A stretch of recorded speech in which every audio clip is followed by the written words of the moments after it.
Muy buenas noches, mis hermanos. Esta noche para el devocional avanzamos un poquito más en el capítulo número 4 de la epístola del apóstol Pablo a los filipenses. Tomaremos hoy día los versículos 4 y 5.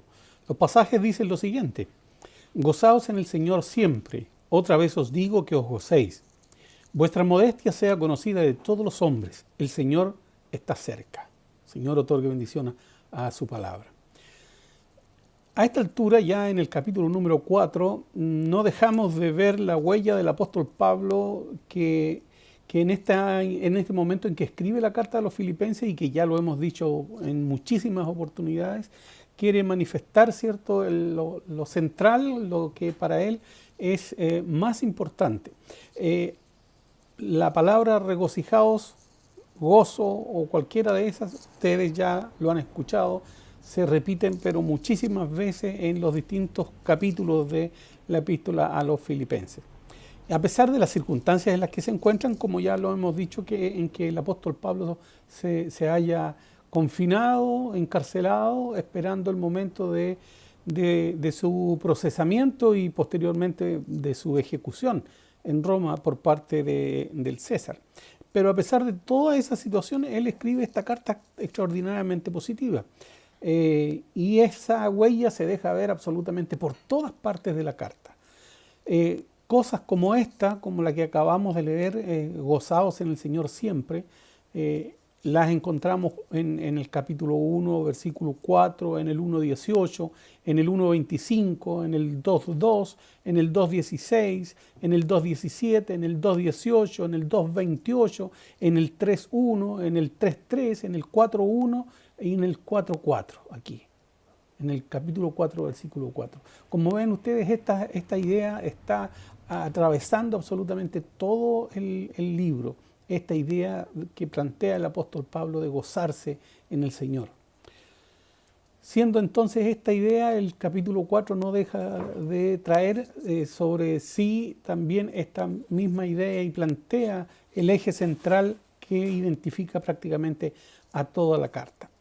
Es verdaderamente un gran gozo y un gran placer, un gran gusto que no sepamos verdaderamente cuál es el pleito que habían tenido Eudías y Síntique. Recuerden que el pasaje anterior que vimos en la meditación anterior tratábamos sobre la dificultad que tenía Eudías y Síntique. Y no se nos dice cuál era el pleito. A veces es mucho mejor no enterarse en qué consiste el pleito, aunque a veces nuestra curiosidad nos llama a querer investigar y a buscar precisamente eso, por qué es que están peleados este o aquel. Sin embargo, la mayoría de las veces no es muy importante el saber por qué se produjo la situación, solo que hay una circunstancia adversa que hay que solucionar de una manera u otra. En resumidas cuentas, a veces entre los problemas que tienen las personas es mejor mantenerse un poco ignorante de tales asuntos. Sin embargo, a pesar de que el apóstol Pablo no dice cuál es la razón del por qué estas dos compañeras estaban disgustadas la una con la otra, sí él se preocupa de entregar de alguna manera la cura para ese desacuerdo. ¿Y cuál era la cura para ese desacuerdo que tenía Eudías y Síntique? Regocijaos o gozaos en el Señor siempre. Gozaos en el Señor siempre. Es decir, no hay circunstancia que pueda hacer que a un hijo de Dios le sea quitado el gozo, puesto que éste siempre debe estar feliz, debe estar contento. Las personas que son reconocidas fácilmente como individuos felices, especialmente se da en aquellas personas que sienten gozo de permanecer cerca del Señor.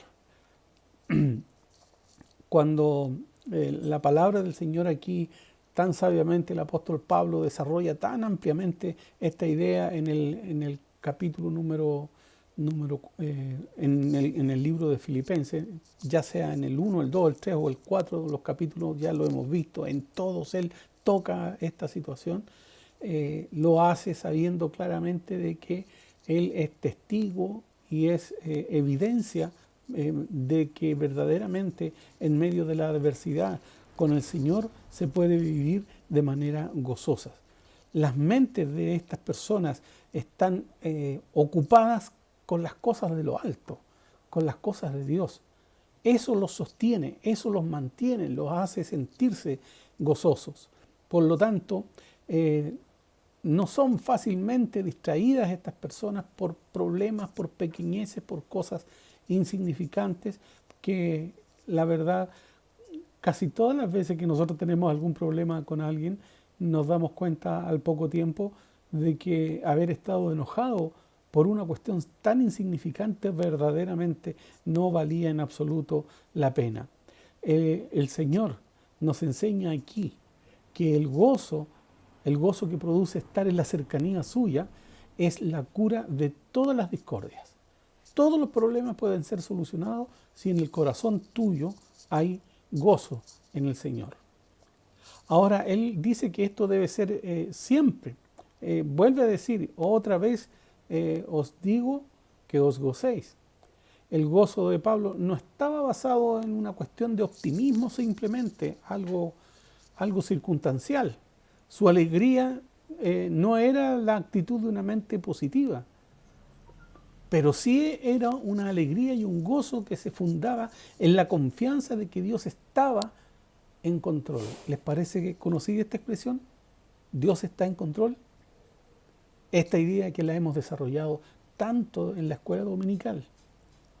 Y cuando una persona entiende que Dios está en control sobre todas las cosas, entonces puede vivir con optimismo, puede vivir con alegría, pues sabe que en las manos de Dios están sujetas absolutamente todas las cosas. Servimos a un Dios que es extraordinariamente gentil.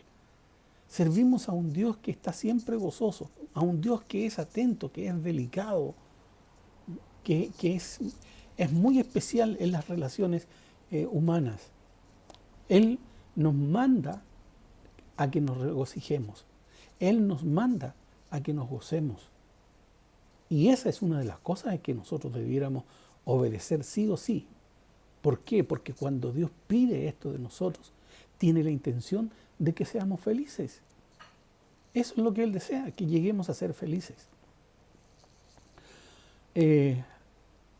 Luego nos encontramos con el versículo número 5, donde dice: vuestra modestia sea conocida de todos los hombres, el Señor está cerca. El Señor está mostrando aquí, en este pasaje, una disposición de gentileza hacia todos los hombres. Debemos vivir de manera gentil y agradable con todas las personas. A eso se refiere cuando dice vuestra modestia sea conocida.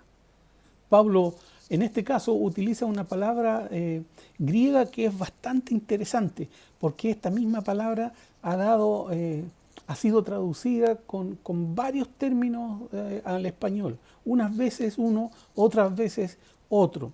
Y en este caso aquí se traduce como esta modestia, y en otras versiones de la Biblia se le traduce como gentileza. Hay otras versiones de la Biblia que tienen otras ideas que son más o menos parecidas, pero realmente esta ha sido traducida como paciencia, como suavidad, como una mente tranquila, como modestia, como el espíritu paciente o como magnanimidad.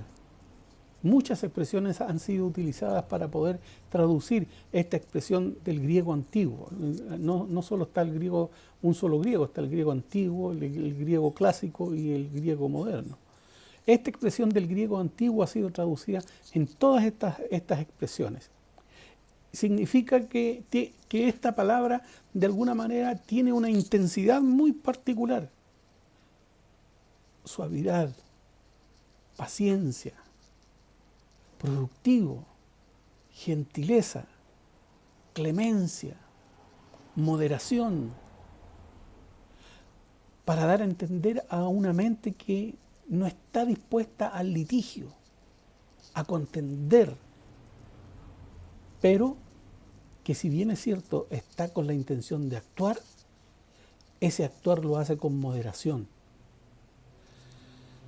Un buen ejemplo de esta expresión la podemos encontrar en la actitud del Señor Jesucristo cuando se encuentra con la mujer que ha sido encontrada adulterando en el mismo acto de adulterio, y que la verdad había sido una verdadera trampa, al parecer, que le habían puesto los judíos para poner en conflicto y en problemas al Señor Jesucristo. Pero la actitud que tiene Jesús hacia esta mujer es traducida con este término de moderación, de no intención de litigar, de tranquilidad. Y en este pasaje, él supo cómo mostrar esa gentileza y esa moderación santa para con esta mujer. Esta palabra describe el corazón de una persona que dejaría que el Señor pelee sus batallas, que no las haría Él, que le permitiría al Señor realizarlo. Y eso siempre es mucho mejor. ¿Por qué? Porque nosotros siempre o nos vamos a quedar cortos o nos vamos a pasar. Y si algo podemos tener en absoluta confianza es que el Señor va a hacer las cosas en la justa medida. Por eso este tipo de personas tienen muy claro en el Romanos 12, 19. El Romanos 12, 19 que dice: la venganza es mía, o mía es la venganza. Yo pagaré, dice el Señor. Lo tienen muy claro. No hacen acciones. Saben que este pasaje es importante porque es sabido y conocido que personas en conflictos los han tenido, pero por años. Y en algunos casos incluso los años se han hecho todavía cortos para poder describir la consecución de litigios, falta de perdón y falta de deseos de vivir gozosos en el Señor.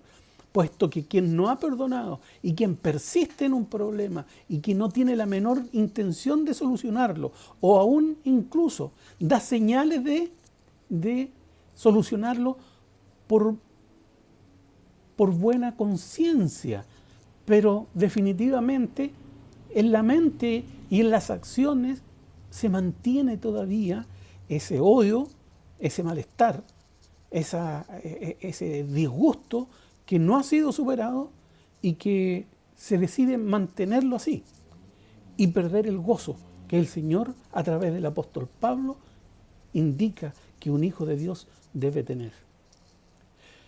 En Estados Unidos, en la historia de Estados Unidos, hay un suceso que marca la historia del lejano oeste, sobre dos familias que estuvieron décadas enojadas unas contra la otra, y ocurrieron asesinatos unos con otros, no se podían ver. Los Huckleberry y los Doodleberry. Nunca ha habido una historia, pero de dos familias tan opuestas, tan faltas de perdón y de tanto odio entre sí, como lo que cuenta esta historia de norteamericanos del viejo oeste.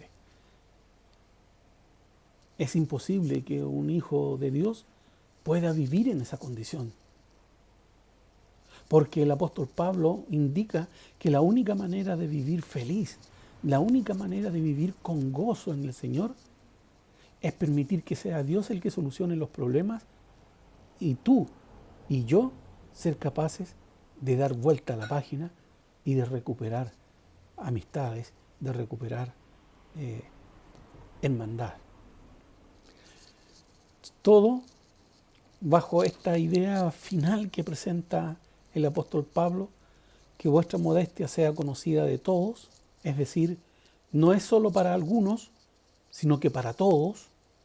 No es que para este yo me comporto de manera magnánima, pero con este otro no. No, la palabra del Señor lo dice clara: sea conocida de todos.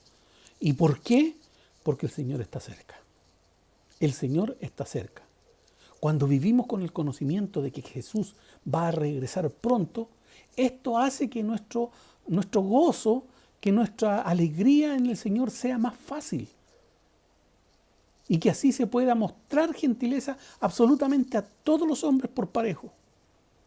No a unos más y a otros menos, porque uno me conviene y los otros no. Sabemos que cuando el Señor Jesucristo venga por los suyos, se encargará de todo mal.